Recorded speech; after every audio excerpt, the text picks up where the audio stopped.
मेरा नाम नजीरा है। मैं पिछले कई सालों से एक ही कोठी पर काम कर रही थी। उम्र तकरीबन 30 के करीब थी और घर की जिम्मेदारियों के साथ जिंदगी का एक तवील सफर तय कर चुकी थी। मालकिन की खिदमत में कई साल गुजर चुके थे और उनके साथ मेरा ताल्लुक सिर्फ काम तक महदूद नहीं रहा था, बल्कि वह मुझे अपना समझती थी, मेरी हर जरूरत का ख्याल रखती थी। उनकी शादी को बरसों बीत चुके थे, मगर औलाद की नेमत से महरूम ने उनकी जिंदगी में खला पैदा करके रखा था। उन्होंने कई नामी डॉक्टरों से रजू किया, मुख्तलिफ दवाएं और अमलियात करवाई, लेकिन किस्मत ने उनके हाथ खाली ही रखे। यह महरूमी उनके चेहरे से झलकती थी और मैंने हमेशा उनका दुख महसूस किया। उनके शौहर एक सुलझे हुए मगर जिद्दी इंसान थे जिन्हें बच्चों से खास लगाव था। वह अक्सर कहा करते थे कि इन्हें अपनी नस्ल आगे बढ़ानी है, चाहे कुछ भी हो। उनके सब भाइयों के 4-4 बच्चे हो चुके थे और मालिक की शदीद ख्वाहिश थी कि अब उनका वारिस पैदा हो। मालकिन ने हर मुमकिन कोशिश की, लेकिन जब हर दरवाजा बंद नजर आया तो मालिक ने दूसरी शादी का फैसला कर लिया। यह खबर मालकिन के लिए किसी बड़े हादसे से कम न थी। वह अपने शौहर को किसी और के साथ बांटने का तसव्वुर भी नहीं कर सकती थी। वह उनके हर दुख दर्द की गवाह थी, उनके साथ हर जगह जाती थी, उनकी हर परेशानी में उनका सहारा बनती थी। मगर इस बार हालात कुछ मुख्तलिफ थे, क्योंकि मालिक ने अपना फैसला कर लिया था और मालकिन की बेकरारी दिन ब दिन बढ़ती जा रही थी। मैंने इन्हें बारहा तसल्ली देने की कोशिश की, मगर उनकी परेशानी कम होने का नाम नहीं ले रही थी। वह मुसलसल यही कह रही थी कि वह किसी भी कीमत पर अपने शौहर की दूसरी शादी कबूल नहीं कर सकती। एक दिन जब वह बेहद परेशान थी, उन्होंने अचानक मेरी तरफ देखा और कहा, क्या तुम मेरी मदद कर सकती हो? मैंने हैरानी से उनकी तरफ देखा और फौरन कहा, मालकिन आप तो जानती है कि मैं हमेशा आपके साथ हूँ। आप बस बताएं कि मैं क्या कर सकती हूँ। उन्होंने गहरी सांस ली, जैसे खुद पर काबू पा रही हों, फिर आहिस्ता से बोली, मैं तुमसे एक ऐसी मदद मांगने वाली हूँ जिस पर शायद तुम फौरन राजी ना हो। यह सुनकर मेरे दिल में एक अजीब सी बेचैनी पैदा हो गई।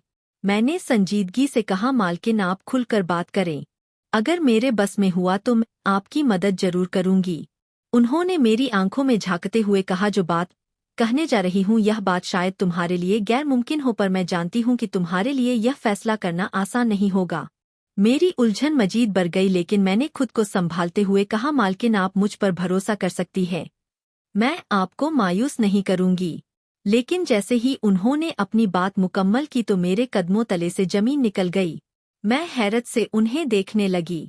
वह मेरे चेहरे के तासुरात को पढ़ने की कोशिश कर रही थी, जैसे पहले ही अंदाजा हो कि मैं शशोपंज में मुब्तला हो जाऊंगी। उन्होंने धीमे लहजे में कहा, मुझे मालूम था कि तुम्हारे लिए यह फैसला करना आसान नहीं होगा, लेकिन मैं मजबूर हूँ।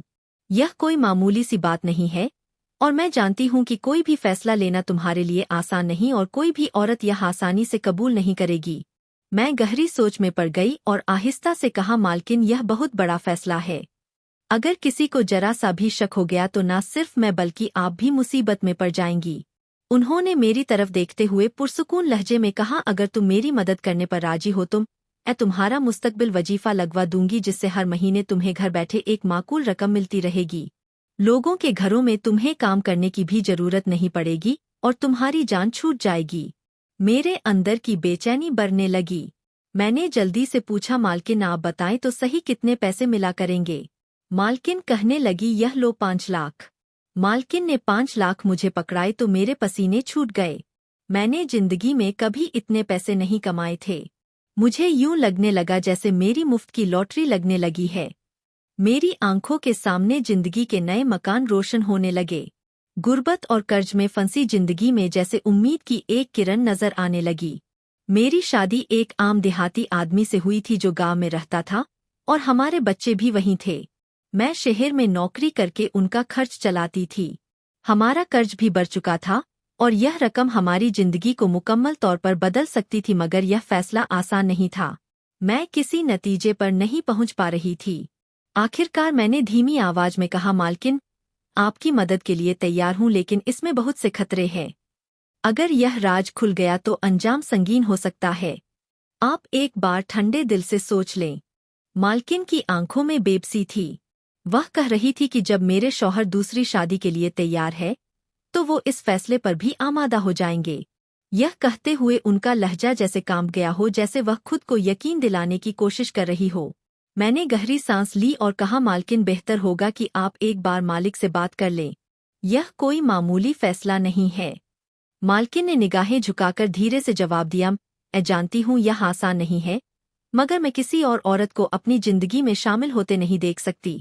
हाँ, अगर यह एक रात मेरे लिए अजियत हो और मेरे शौहर को वह खुशी मिल जाए जिसकी इन्हें तमन्ना है, तो मैं यह कुर्बानी देने के लिए तैयार हूँ। उनकी बात सुनकर मुझे एक लंबे लम्हे के लिए खामोश कर दिया। यह फैसला वाकई गैरमामूली था। मैंने अपने दिल को मजबूत किया, लेकिन मेरे लिए एक और मसला था। मुझे अपने शौहर से इजाजत लेनी थी। मैंने अपने शौहर को फ़ोन किया और सारी सूरत-ए-हाल बताई। पहले तो वह शदीद गुस्से में आ गया, मगर जब मैंने बताया कि मालकिन तुम्हारा सारा कर्जा भी उतार देगी और हमारा माहाना वजीफा भी मुकर्रर करा देगी, तो वह भी सोच में पड़ गया।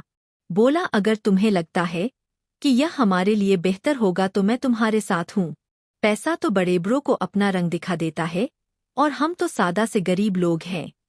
दूसरी तरफ मालकिन ने भी अपने शौहर को राजी कर लिया था। जब मुझे मालूम हुआ कि मालिक भी इस पर राजी हो चुके हैं, तो मुझे यकीन हो गया कि यह काम अब रुकने वाला नहीं। मेरे शौहर ने मुझे तलाक दे दी। अब मुझे अपनी इद्दत पूरी होने का इंतजार करना था। दूसरी तरफ मेरा शौहर भी दिन गिन रहा था कि किस दिन यह सब काम मुकम्मल हो और उसके कर्जख्वाहों से जान छूट जाए। मुझे तलाक देते ही मेरे शौहर ने मालिक से पैसों का मुतालबा कर दिया, क्योंकि उसे डर था कि अगर कल को मालकिन मर गई तो बीवी भी हाथ से गई और पैसा भी हाथ नहीं आएगा। मालिक ने मेरे सामने पैसे दिए और वह खुशी खुशी लेकर चला गया। हकीकत में मुझे बहुत दुख हुआ था, क्योंकि वह पैसों के बदले मुझे छोड़ गया, मगर तो यह सब अपने बच्चों का पेट पालने को कर रही थी। मगर मेरा शौहर भी बहुत परेशान था। कर्जख्वाहों ने जीना हराम करके रखा हुआ था। कुछ माह गुजरे और मेरी इद्दत मुकम्मल हो गई। अगले दिन खामोशी से मालकिन ने मेरा निकाह मालिक से कर दिया। रात होते ही मालकिन के कमरे में चली गई। आज पहली बार मैंने मालिक की आंखों में नमी देखी थी। उनका दिल जैसे किसी बोझ तले दबा हुआ हो था। उन्होंने मुझे गले लगाकर कहा, यह मेरे लिए सबसे मुश्किल रात है, मगर मेरी उम्मीदों का आखिरी सहारा भी तो यही है। मैं तुम पर भरोसा कर रही हूँ, मुझे मायूस मत करना। मैंने उनकी जानिब देखा। उनकी बेबसी मेरे दिल को चीर रही थी। अगले दिनों में मेरी तबीयत खराब रहने लगी। मालिक फौरन मुझे शहर के एक बहुत बड़े डॉक्टर के पास ले गए। कुछ टेस्ट के बाद डॉक्टर ने जो खबर सुनाई उसने सबको हैरत में डाल दिया। मुबारक हो, माँ बनने वाली है। मालिक और मालकिन की खुशी देखते बनती थी। खास तौर पर मालिक की आंखों में चमक थी। उनके चेहरे पर एक ऐसा इत्मीनान था जैसे बरसों की परेशानी खत्म हो गई हो। मालिक ने अपने तमाम रिश्तेदारों को बताया कि मालकिन उम्मीद से है, ताकि किसी को हकीकत का शक न हो। यह सब देखकर मेरे दिल में कई सवाल उठ रहे थे। क्या मैं वाकई सही कर रही हूँ? क्या यह कुर्बानी वाकई इतनी बड़ी थी कि इसके बदले जिंदगी बदल सकती थी? मगर अब वापसी का कोई रास्ता नहीं था। मालिक बहुत खुश थे। अब उनकी सालों पुरानी तमन्ना पूरी होने वाली थी। मालकिन को खुश देखकर मुझे एक लम्हे के लिए घबराहट हो गई थी। शुरू में मुझे लगा कि सब अच्छे से हो जाएगा, लेकिन जैसे जैसे दिन गुजरते गए मेरी घबराहट बढ़ती चली गई। मैं परेशान थी और मालिक मालकिन अपने बच्चे के आने का ख्वाब देख रहे थे। वह दोनों मेरा बहुत ज्यादा ख्याल रखते थे। मुझे अच्छा लग रहा था कि मैं उनके घर में ही रह रही थी, और इतने सालों से जिनकी खिदमत करती आई, आज खुदा ने ऐसा वक्त ला दिया कि दोनों मेरी खिदमत कर रहे थे जैसे उस घर की मालकिन हूँ और वो मेरे नौकर। लेकिन एक नई मुसीबत आ गई थी। मालिक के रिश्तेदारों को जब पता चला कि वो उम्मीद से है, तो कई लोग उनसे मिलने आ रहे थे और ना जाने किस किस्म के सवाल कर रहे थे। मालकिन को हर सवाल का जवाब नहीं पता होता था और वह परेशान हो जाती थी। इस बात से परेशान होकर मालिक ने कहा कि हमारे बंगले में रहना ठीक नहीं। यहाँ कोई ना कोई आता जाता रहता है, और मालकिन की बात पर किसी को यकीन भी नहीं आ रहा था। इतने मेहमानों के आने की वजह से मालकिन और मुझे दोनों को परेशानी हो रही थी, क्योंकि मालकिन को आराम करना होता था और मुझे सारा काम करना पड़ता था। इसलिए मैंने मालकिन को मशवरा दिया कि हम उनके दूसरे शहर में बने होटल में रहने चले जाते हैं, और मालिक अपने रिश्तेदारों को बता देंगे कि मालकिन अपने मायके में रह रही है। इस तरह कोई भी टेंशन में नहीं आएगा। मालकिन को मेरा मशवरा अच्छा लगा और उन्होंने मुझे और मालकिन को होटल में शिफ्ट कर दिया। होटल में कोई नहीं था। हमारे साथ सिर्फ एक चौकीदार और एक नौकरानी थी जो हमारा ख्याल रखते थे। वहाँ कोई मेहमान आ जाता था तो मुझे काम करना पड़ता था ताकि किसी को हम पर शक न हो। यहाँ आकर मैं बहुत सुकून में थी, लेकिन कुदरत का करिश्मा भी बड़ा अजीब होता है। कल तक मैं दिल से मानती थी कि मुझे कोई फर्क नहीं पड़ेगा, लेकिन आज अपने बच्चे के लिए तरसने लगी थी। मैं सोचती थी कि मालकिन इतनी अच्छी है तो फिर उनके साथ अच्छा क्यों नहीं हुआ? क्या वाकई अच्छे लोगों के साथ अच्छा ही होता है? वक्त गुजरता चला गया और मुझे अजीब अजीब ख्यालात आने लगे। हफ्ते महीनों में बदल गए। मेरा बच्चा मेरे पेट में लात मारने लगा था। पहली बार जब उसने हरकत की तो मुझे अजीब सा एहसास हुआ। रात को अचानक मेरी आँख खुल गई और मैं उठकर बैठ गई। मैंने अपने पेट पर हाथ फेरा तो मुझे अंधेरों में कुछ अजीब सा महसूस हुआ। मुझे लगा मेरा बच्चा मुझे पुकार रहा है, कह रहा है, अम्मा मैं आपका बच्चा हूँ, मुझे किसी को मत दो, मैं तुम्हारा हूँ, मुझे अपने साथ रखो। इस तरह के ख्वाब मुझे हर रोज आने लगे। सारी रात मैं जागने में लग जाती थी और ज्यादा जागने की वजह से मुझे कमजोरी महसूस होने लगी। मेरा दिल आहिस्ता आहिस्ता बदलने लगा, क्योंकि अब हर रात मेरे साथ ऐसा ही होता था। रातों को मेरा दिल ही नहीं, मेरी नीयत भी बदल रही थी। मुझे लगने लगा कि 3 बच्चे होने के बाद मुझे अब और बच्चों की चाहत नहीं होगी। मेरे लिए पैसा जरूरी था, बच्चे नहीं, लेकिन अब मेरा ख्याल गलत साबित हो गया था। बच्चा पहला हो या आखिरी, अपना बच्चा तो अपना ही होता है। एक दिन मैंने मालिक और मालकिन को आपस में बातें करते हुए सुन लिया। मालकिन मालिक से कह रही थी, कहीं ऐसा ना हो कि मौके पर नौकरानी की नीयत बदल जाए। मालिक ने कहा, ऐसा नहीं हो सकता कि उसकी नीयत कभी नहीं बदलेगी। यह सुनकर मेरे दिल में एक जलजला आ गया। क्या वाकई मैं अपनी नीयत नहीं बदल सकती? मैं तो पहले ही बदल चुकी थी। मेरा दिल कह रहा था, अपने बच्चे को किसी को नहीं दूंगी। इस मासूम को कैसे किसी और की झोली में डाल सकती हूँ? यह जंग अब मेरे दिलो दिमाग की जंग बन चुकी थी। एक तरफ मेरा जमीर था और दूसरी तरफ वह वादा जो मैंने मालकिन से किया था। क्या मैं अपने जमीर की सुनूं या अपने वादे को निभाऊंगी?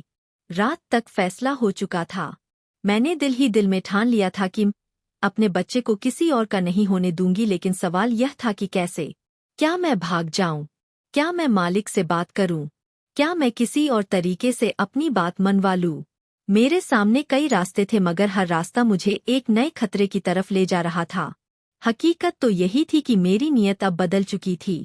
इसलिए कुछ महीनों से जैसे तैसे मैंने मालिक के बिस्तर पर गुजारे थे। मेरा दिल ही नहीं कर रहा था कि अब मैं मालिक से कभी अलहदा हो जाऊं। मालिक और मालकिन के लिए सिर्फ एक जरिया थी, एक ऐसी औरत जिसकी कोख से वह अपनी औलाद हासिल करना चाहते थे। वह मेरी जरूरत का ख्याल रखते थे, मेरी सेहत पर नजर रखते थे, मगर उनके दिल में जो ख्वाहिश थी वह मैं जानती थी। मेरे लिए सब कुछ मुख्तलिफ था। मैं इस बच्चे को महज एक सौदे के तहत नहीं देख सकती थी।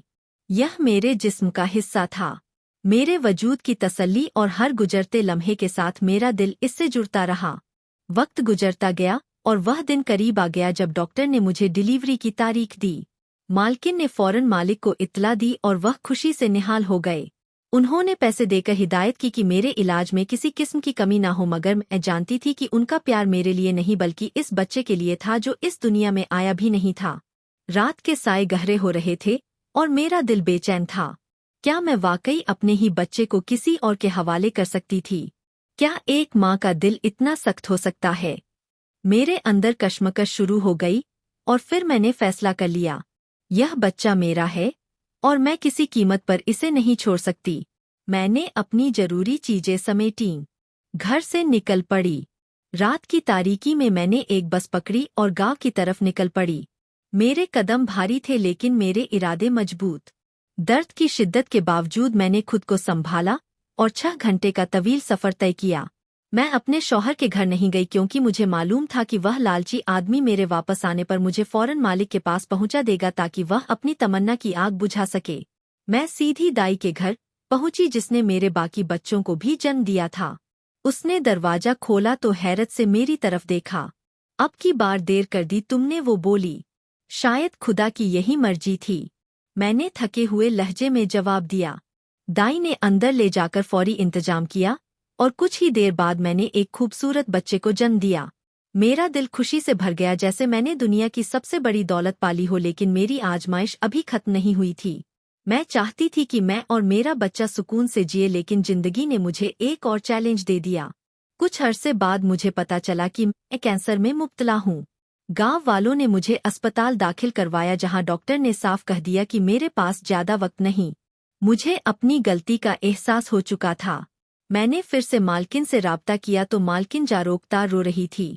कहने लगी, तुम किधर चली गई थी? मैंने मालकिन को अपना पता बता दिया। 2 घंटे बाद मालिक और मालकिन गाड़ी लेकर पहुंच गए। उन्होंने मुझे गाड़ी में डाला और अपने साथ ले गए। मालिक बच्चे को लेकर प्यार कर रहे थे। मालकिन की आंखों में आंसू थे। घर पहुंचते ही वहां जश्न का समा था। मालिक ने तो पहले ही मशहूर कर रखा था कि वह उम्मीद से है। थोड़ी देर बाद रिश्तेदार मुबारकबाद देने आने लगे। मुझे मालकिन ने एक कमरे में छुपा दिया और मैं मुसलसल रो रही थी। रात हुई तो मालिक और मालकिन कमरे में आए तो मैंने रोते हुए उन्हें बता दिया कि मुझे कैंसर है। मैं अब ज्यादा दिन की मेहमान नहीं। बच्चा आपका ही है, लेकिन आपको वादा करना होगा कि मेरे बाकी बच्चों का भी आप ख्याल रखेंगे। मालकिन को मेरे कैंसर का सुनकर शदीद दुख हुआ। उन्होंने कहा, जितने भी पैसे खर्च होंगे इसका इलाज करवा दो। मालिक भी मेरे लिए नरम गोशा रखते थे। मेरे इलाज को 2 साल बीत गए हैं, मगर मैं अपने बिस्तर पर पड़ी हूँ, लेकिन मालिक और मालकिन का शुक्रिया अदा करती हूँ कि उन्होंने मुझे और मेरे बच्चों को तन्हा नहीं छोड़ा।